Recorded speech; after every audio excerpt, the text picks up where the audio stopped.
fact of the day, only about 8% of the waste we produce actually gets recycled. And that's not because consumers are motivated to recycle. It's simply because here in the US, we don't have the proper infrastructure to recycle the majority of the plastics that we use. And as far as plastics go, 70% of what we throw out simply winds up in a landfill because it's unrecyclable. Isn't that shit?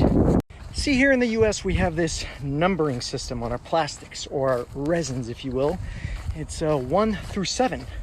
And the things that are stamped at number 1 and number 2 are highly recyclable because there's a big market for them. Those items marked 1 and 2, well, they get sent to the recycling center and then they get chopped up, melted up, and turned into tiny little pellets, which then go into making new plastic bottles and a variety of other things. But the other items, marked 3 through 7, there's almost no market for them, and therefore they just get tossed away and wind up in the landfill and incinerated as well.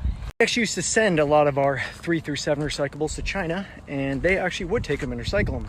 But China has said no more to our US plastics. Here we are, people, quite in the pickle. All this plastic shit, 70% of it just winding up in the landfill, burned up. And you know, it'd be nice if it was up to the companies and manufacturers of these products to take the responsibility of breaking this stuff down, but no, we don't have it that good. So it's up to the consumer.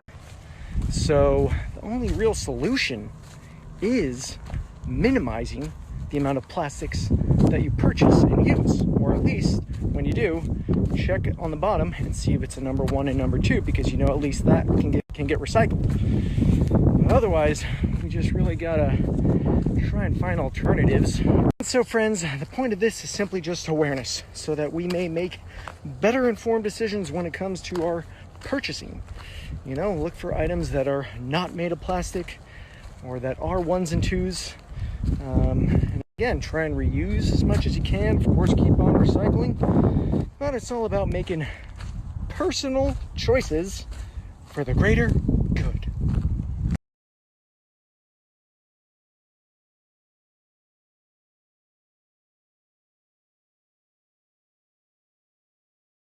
See, friends, here we have an example of a number 2. Oh, dishwasher detergent coming in with a number 2 here. Gas cleaner, oh, number 1. We got a number 2 on the protein powder. Oh, and a number 5 on these Noon electrolyte tablets in this little plastic container. Limited market for these kind of plastics. I think going forward, I'll try and find a different type of electrolyte that doesn't come in these plastic. There you go. Most laundry detergent bottles are a 1 or a 2. This one is a 2. And ew, ouchie, a number 4. Here's a good example of one of these. Did not know that was a number 4 when I bought it.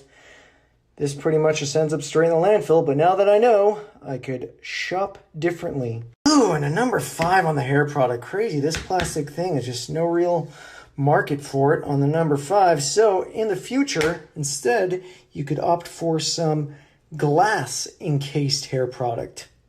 Lest we forget food items, people, my goodness, luckily hummus is a 1, this guy's a 1, this guy's a 1, these little guys are a 1, some mustard a 1, nutritional yeast a 1 as well.